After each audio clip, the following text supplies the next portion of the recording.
अस्सलाम वालेकुम, क्या हाल है भाई बच्चों आप लोगों के। इस वक्त कराची में शदीद गर्मी है, लेकिन गर्मी के बावजूद मैं आपके लिए एक गर्मा गर्म किस्म का रिव्यू लेकर आया हूँ फॉर अ लॉन्सिन GP200 मोटरसाइकिल, जो पाकिस्तान में सुपर पावर वालों ने SP200 के नाम से या लियो 200 के नाम से रिलीज़ की है। इससे 197 सीसी मोटरसाइकिल और ये सुपर स्पोर्ट टाइप की मोटरसाइकिल है।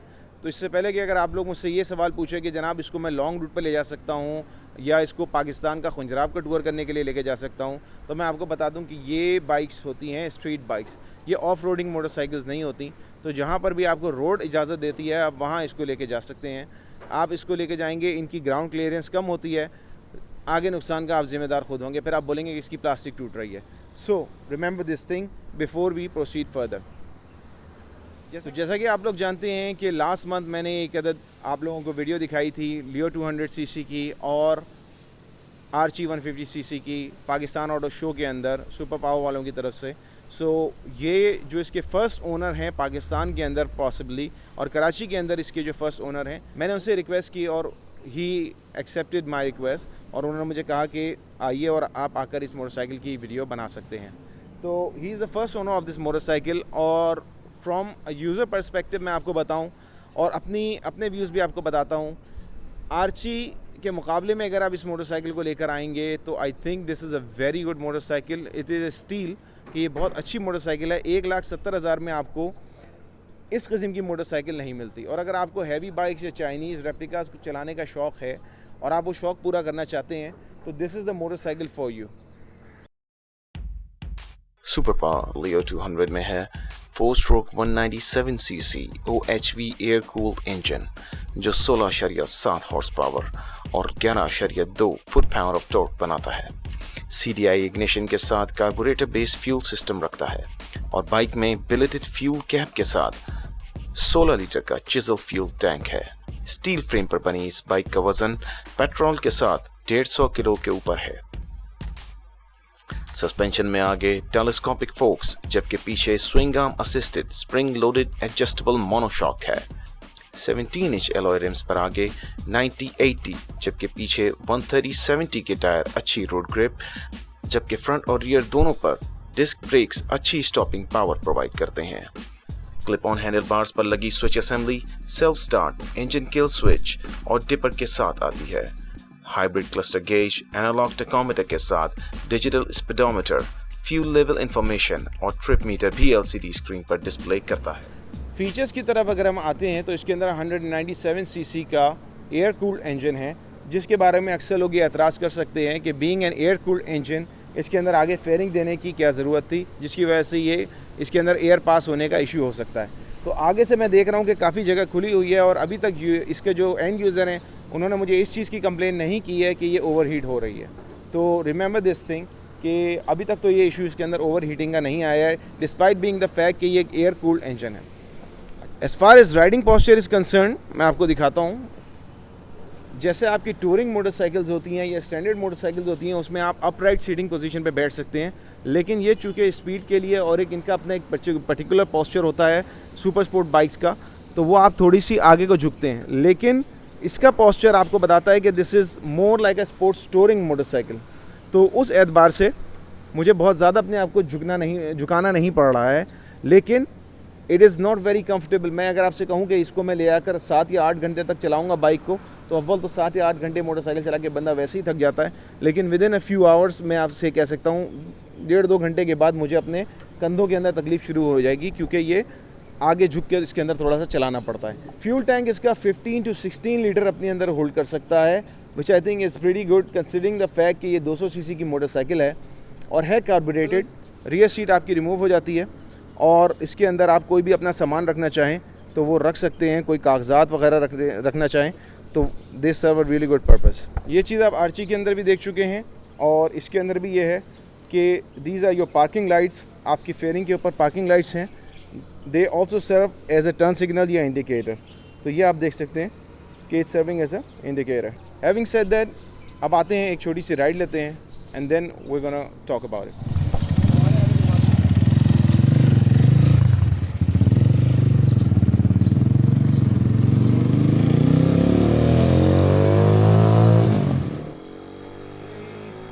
अच्छा यार, फर्स्ट थिंग्स फर्स्ट, वो ये कि मेरे माइक मेरे सही तरीके से काम नहीं कर रहा था, तो let me give you guys a play by play commentary on this thing. पहली चीज़ जो मैंने इसके अंदर सबसे पहले नोटिस की वो ये थी कि इस बाइक के अंदर आप देखेंगे हाफ लीवर है और लीनियर ट्रांसमिशन है, लीनियर शिफ्टिंग है, सॉरी। यानी ये जो आपकी रेगुलर मोटरसाइकिल्स के अंदर होती है, तो अगर आप ये GS 150 वगैरह से इसके ऊपर आ रहे हैं तो आपको कोई परेशानी नहीं होगी। मैं चूँकि YBR से आया था और उसमें रिवर्स शिफ्ट है, तो मुझे थोड़ा सा इसके अंदर इशू हुआ था, लेकिन वो लर्निंग कर्व है, बस थोड़ा ख्याल करना पड़ता है। हाफ लीवर होने की वजह से आप गलत आमतौर से लगा नहीं पाते गियर, तो ये एक अच्छी चीज़ होती है हाफ लीवर की, और ये स्पोर्ट्स बाइक्स के अंदर आमतौर से हाफ लीवर होता है। दूसरी चीज़ ये कि इसकी पिक बहुत मज़े की मुझे लगी। पिक बहुत मज़ेदार है क्योंकि बीइंग 200 cc है, मज़ेदार बाइक थी, मज़ा आया इसको चलाने में। मज़ेदार बाइक है, चलाने में मज़ा आया। वाइब्रेशंस के जहाँ तक ताल्लुक़ है तो वाइब्रेशंस थोड़ी सी कम हैं, क्योंकि मैंने इस बाइक को इसकी फुली पोटेंशियल के ऊपर यूज़ नहीं किया। बंदा पहला बायर था, उसने अभी इसको running according to him he was doing his running, तो इसलिए मैं इस बाइक को इसकी फुल पोटेंशियल पे नहीं लेके जा रहा, लेकिन आप देखें मैं इसको अच्छा खासा रैप कर रहा हूँ। और अभी मैं इसको कोई खूब जान नहीं लगा के रैप कर रहा, लेकिन आप देखें कि बड़े आराम से 4th गियर पे ये 100 के ऊपर पहुँच जाती है। और इसमें 6 गियर हैं, तो छठे पे तो मैं पहुँचा ही नहीं हूँ। तो ये कह सकते हैं कि इसकी हैंडलिंग वाइज भी वाक़ईतन बहुत मज़ेदार बाइक लगी मुझे। आराम से अगर इसकी 6 गियर्स को यूटिलाइज़ किया जाए तो 130 आराम से क्रॉस कर सकती है bike. That's not an issue for this motorcycle. और यार यहाँ की सड़कों के लिए जैसे आप सड़क की हालत भी देख सकते हैं, मेरा नहीं ख्याल कि 130 से ऊपर आपको जाने की कुछ ज़्यादा ज़रूरत पड़ेगी। ठीक है जी। और 8,70,000 में आपको क्या चाहिए।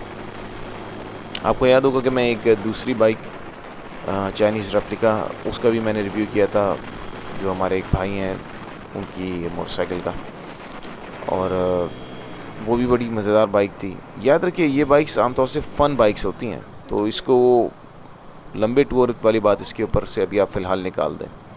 बहरहाल comparing to that bike, all things considered equal, अगर मैं इसको कंपेयर करूं तो 1,70,000, everything boils down to the price point, कि इसके अंदर अगर आपको अपना हैवी बाइक का शौक़ पूरा करना है या स्पोर्ट्स टूरिंग सेगमेंट के अंदर कोई ना कोई आपको मोटरसाइकिल चाहिए जो आपको ओकेजनली मज़े से आप चला भी सकें और स्पीड में भी भगा सकें, तो it doesn't get any better than this thing. अभी आप देख सकते हैं कि मैं इसको आराम से 100 पे लेके चला गया हूँ।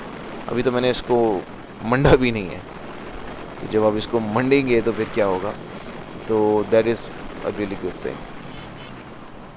और एक और चीज़ इसके अंदर जो बड़ी नोटिसेबल है वो ये है कि हमारी आम तौर से मोटरसाइकिल्स के अंदर टायर्स अच्छे नहीं होते, अगरचे इसके अंदर चाइनीज़ टायर्स हैं, बाइक ही पूरी चाइनीज़ है, लेकिन इसके बावजूद एक कॉन्फिडेंस लेवल बिल्ड हो जाता है, क्योंकि इसकी कारकस अच्छी थी, रोड ग्रिप अच्छी देती है। लॉन्ग लास्टिंग टायर तो नज़र नहीं आते बहुत ज़्यादा अगर इसको हाई स्पीड पे और अच्छी तरह मैन्यूवर करके चलाया जाए, लेकिन उसके बावजूद इसकी रोड ग्रिप बहुत अच्छी है।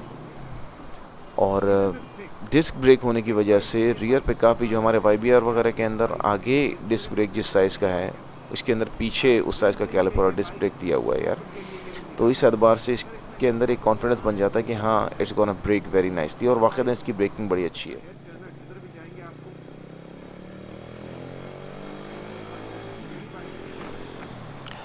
It's an overall nice bike. मतलब सस्पेंशन के बारे में आप ये कह सकते हैं कि सस्पेंशन इस बाइक के फ्रंट फोक्स लगते नहीं हैं कि they gonna last for really really really long time, लेकिन in the meantime it's a very fun bike, it's a keeper's bike. तो बजाय इसके कि आप कोई दूसरी बाइक्स के ऊपर अपना पैसा ज़ाया करें, अगर आप लर्निंग के लिए बाइक लेना चाहते हैं कि सुपर स्पोर्ट्स सेगमेंट में या फिर स्पोर्ट्स टूरिंग सेगमेंट में कोई अच्छी बाइक हो, तो it's a keeper's bike. Definitely.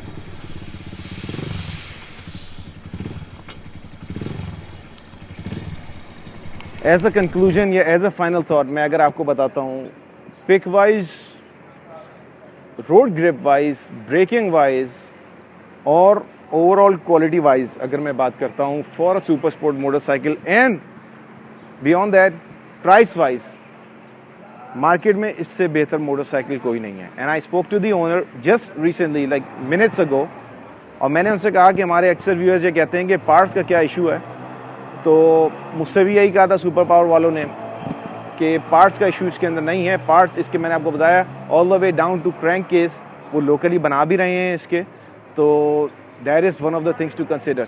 तो अगर आपको सुपर स्पोर्ट सेगमेंट के अंदर या स्पोर्ट्स टूरिंग सेगमेंट के अंदर एक मोटरसाइकिल चाहिए जो पिक वाइज भी अच्छी हो और आप इंजॉय कर सकें for your occasional fun with your friends in the evening, तो इस प्राइस पॉइंट में इससे बेहतर मोटरसाइकिल मुझे अभी नज़र नहीं आई। Keeping in those things again, not for touring लेकिन फॉर स्पोर्ट्स टूरिंग सेगमेंट या फिर सुपर स्पोर्ट्स सेगमेंट के लिए इससे अच्छी इस प्राइस के अंदर मोटरसाइकिल मौजूद नहीं है। Till next time, take care guys, Allah हाफिज़, remember wear a helmet and ride safe. आपको नजर आ रहा है कि बंदा बैठा रिकॉर्डिंग कर रहा है लेकिन आपने कैमरे के बिल्कुल सामने से गुजरना है ना, कीड़ा है।